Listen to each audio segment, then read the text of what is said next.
What's up, guys? It's Jonathan with JDL. We're over here working on a 2016 Ford Transit T250, and we've got the lower control arms that we're doing. We just did the wheel hub, we replaced that, and now we've got to do the lower ball joint. Now, if you don't work on these cars a whole lot, you probably don't have the super expensive tool to drive these ball joints back in, let alone to push them out. So I don't, but that's why I wanted to share something with you guys. Had a hard time figuring out what I was going to do. Luckily, I had some eye bolts here and a couple of nuts that I used. Each time I was making my way higher up into the spindle, I added a nut to give myself the proper clearance. You don't want to drive these eye bolts too far into the threads here because it's not a pass-through, so it will get damaged if you go too far.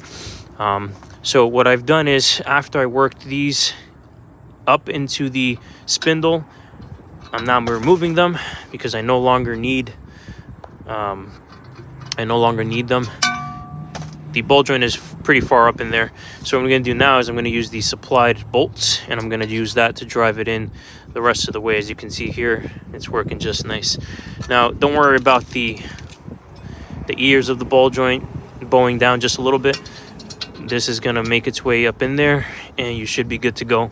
The last piece of advice that I could give you, if you are doing this again without the special tool and you're doing it on the floor like me, use this heater, torch, whatever you want to call it, map gas, propane, and you heat up the casting as best as you can.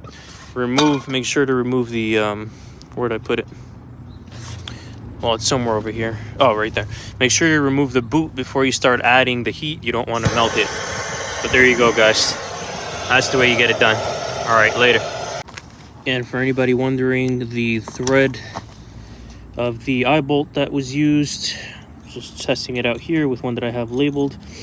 The thread, or the label, reads as such: 3/8 by 16 by 4 inch. The height doesn't really matter a whole lot. Again, if you have enough of these, you can adjust the clearance so as not to drive the eye bolt too far into the knuckle or the spindle. In this case, I did finish up by adding the supplied nuts. Everything is nice and seated properly. This job's good to go. Now I just got to do the other side.